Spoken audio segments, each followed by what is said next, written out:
বাংলাদেশ জাতীয়তাবাদী দলের চেয়ারম্যান তারেক রহমান বলেছেন, আমি আপনাদেরই সন্তান, আপনাদের পাশে থেকে কাজ করতে চাই।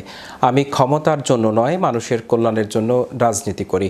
মঙ্গলবার বিকেলে প্রয়াত সাবেক প্রধানমন্ত্রী খালেদা জিয়ার রুহে মাগফিরাত কামনায় রাজধানীর মহাখালী টি&টি মাঠে আয়োজিত এক দোয়া মাহফিলে দেওয়া বক্তব্যে তিনি কথা বলেন।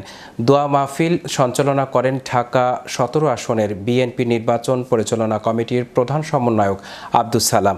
এতে তারেক রহমানের স্ত্রী জোবায়দা রহমানও উপস্থিত ছিলেন। উল্লেখ্য, তারেক রহমান ঢাকা ১৭ আসন থেকে ত্রয়োদশ সংসদ নির্বাচনে প্রতিদ্বন্দ্বিতা করছেন। কড়াইল, বস্তি, মহাখালী ও এই আসনের অন্তর্ভুক্ত। বক্তব্যে স্মৃতিচারণ করতে গিয়ে তারেক রহমান জানান, এক সময় ক্যান্টনমেন্ট এলাকায় থাকতেন, সেই বাড়ি যেভাবে গুড়িয়ে দেওয়া হয়েছিল তিনি তা ভুলে যাননি। এসব অভিজ্ঞতা থেকে তিনি সাধারণ মানুষের কষ্ট অনুভব করেন এবং কড়াইলবাসীর জন্য কাজ করতে চান। এছাড়া কড়াইলবাসীর উদ্দেশ্যে তিনি বলেন, আমি জিয়াউর রহমানের সন্তান, খালেদা জিয়ার সন্তান। কিন্তু এই পরিচয়ের চেয়েও বড় পরিচয় হলো আমি আপনাদেরই সন্তান।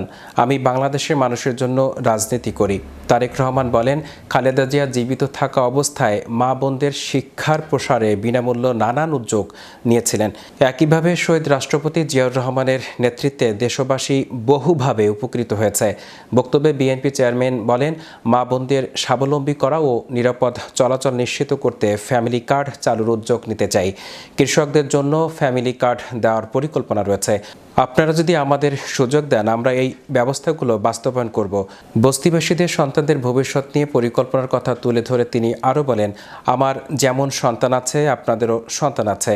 আমরা চাই কড়াইলের সন্তানেরা বিদেশি ভাষায় কথা বলতে শিখুক, উন্নত চিকিৎসা সেবা পাক। এজন্য শিক্ষা ও স্বাস্থ্য খাতে বিশেষ উদ্যোগ নেওয়ার প্রতিশ্রুতি দেন তিনি।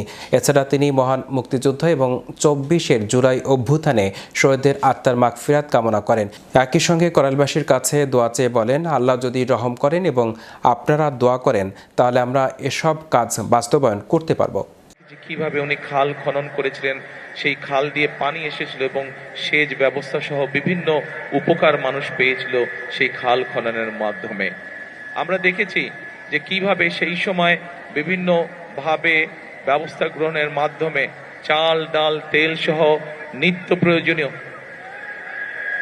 প্রয়োজনীয় জিনিসপত্রের দাম সেই সময় কিভাবে চেষ্টা করা হয়েছিল কম রাখার জন্য, যাতে করে সাধারণ মানুষ, আপনাদের মতন সাধারণ মানুষ যারা আছেন, তারা যেন ভালোভাবে থাকতে পারেন।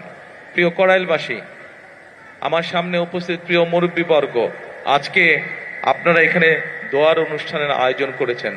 একটু পরে নিশ্চয়ই মৌলানা সাহেব এখানে দোয়া করবেন শহীদ রাষ্ট্রপতি জিয়াউর রহমানের জন্য, দেশনেত্রী বেগম খালেদা জিয়ার জন্য সহ আমাদের স্বাধীনতা যুদ্ধে যারা শহীদ হয়েছেন, আমাদের ২৪ আন্দোলনে যারা শহীদ হয়েছে, আহত হয়েছে সহ বিভিন্ন সময় গণতন্ত্রের আন্দোলনে যারা শহীদ হয়েছে, কিছুদিন আগে এইখানে আগুন লেগে যারা ক্ষতিগ্রস্ত হয়েছেন, যারা মারা গিয়েছেন, সকলের জন্য ইনশাল্লাহ আমরা হাত তুলে আল্লাহর দরবারে দোয়া করব।